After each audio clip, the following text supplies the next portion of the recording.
The Disability and Communication Access Board presents ADA, Effective Communication, Title III in ASL.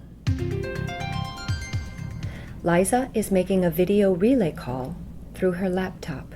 Hi, I'm interpreter 1111, connecting your call. Are you calling a specific person? Yes, my doctor. His name is Dr. Zen. The phone is ringing. 1, 2, 3. Hi, this is interpreter 1111, connecting a call from a person who's using sign language to communicate. Have you experienced this type of call before? Oh no, I've never had this type of call before. I'm interpreter 1111. The person who is calling is using sign language to communicate. I see the caller on the monitor, so what I will do is I will interpret the phone call. Hi, my name is Liza. Can I make an appointment with Dr. Zen? Ask her if she's a patient. Did she see Dr. Zen before?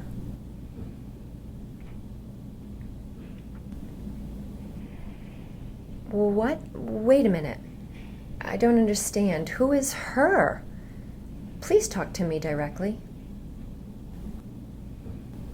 Okay, tell her to give me her last name.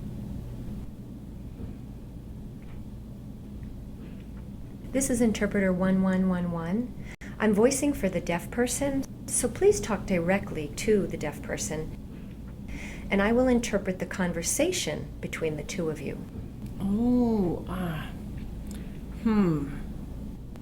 What's your last name? My last name is Lee. Okay, can you come in on Wednesday at 2? Wednesday at 2 p.m.? Oh, I can't because my children's activities, and I need to pick them up at noon. Could I have a morning appointment?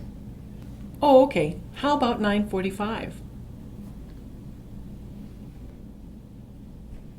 Yes, perfect. Wednesday at 9:45, perfect. I'm requesting a sign language interpreter. Oh, sign language interpreter? We don't have a sign interpreter here. Please bring your own interpreter.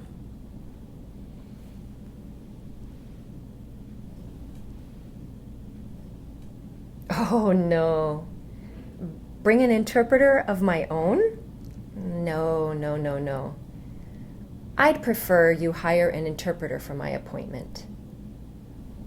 No, we don't hire sign language interpreters. Can you read lips? Read lips? Read lips? I can't read lips. I will misunderstand everything. I don't understand lip reading. I'm deaf. To read English, is it my first language? No. My first language is American Sign Language. It is so important and critical that we communicate in ASL. Oh, sorry. Will you still come in on Wednesday? Yes, Wednesday's perfect. Dr. Zen has been my doctor since I was a kid. Okay. See you on Wednesday. She hung up. Would you like to place another call? Wait a minute. Wait. She hung up? What about the interpreter? Oh, never mind. That's fine. Just hang up. Bye.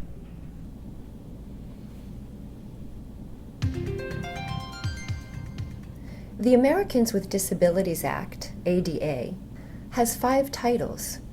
The situation we just saw is about Title III, Public Accommodations. The ADA Title III helps protect people with disabilities such as deaf, hard of hearing, and deaf-blind in places such as doctors' offices and hospitals. Doctors' offices and hospitals must provide auxiliary aids and services for the deaf, hard of hearing, and deaf-blind to ensure effective communication. Examples of auxiliary aids and services are captioning, TTYs, and interpreters. The situation we just saw happens often. You can educate doctors and hospitals about the ADA. You explain to doctors and hospitals to provide an interpreter because you have rights. Liza is in Dr. Zen's office. Hi, Liza. My office manager tells me that we need a sign language interpreter today. I'm surprised. In the past, we've always used your mother and your sister. Why do we need an interpreter? Interpreters are so expensive.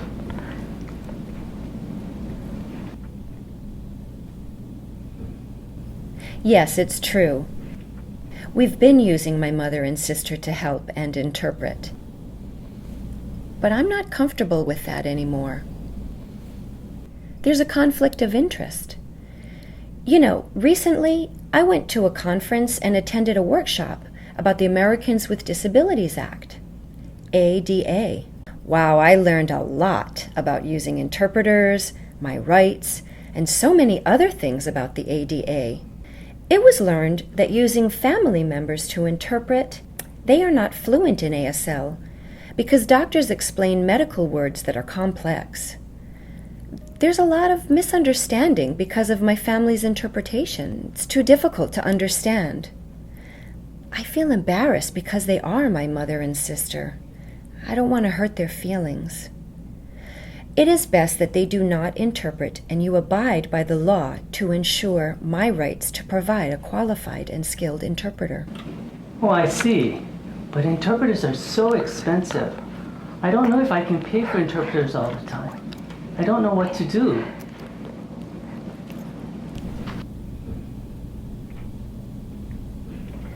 The ADA says you cannot add a surcharge onto my office visit because I have an interpreter. From a business perspective, you need to reevaluate how to pay for interpreters through your fees. For example, you may be able to raise your patient office visits by $5 from $125 to $130. The $5 collected into an interpreter fund increases with every office visit. When you have a deaf patient that visits you, you have your fund to pay for the interpreter, and it may be a write-off under the Internal Revenue Service. I think I understand. I'm going to have to think about it and speak to my accountant and my lawyer. For today, what can I assist you with?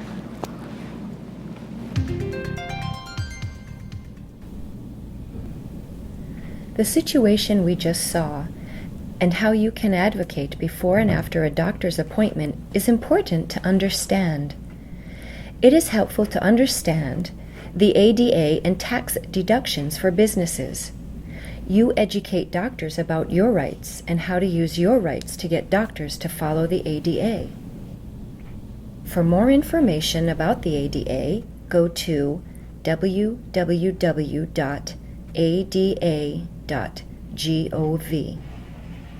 For more information about the IRS, go to www.irs.gov.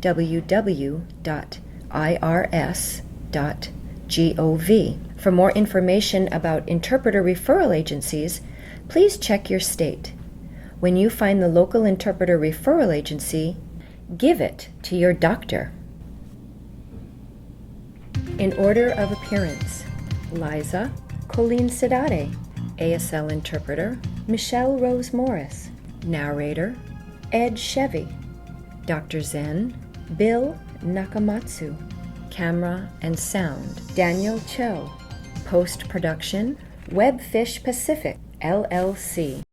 Written, directed, and produced as a project of the Disability and Communication Access Board, Hawaii State Department of Health, Honolulu, Hawaii. Copyright 2012, Hawaii State Department of Health. All rights reserved.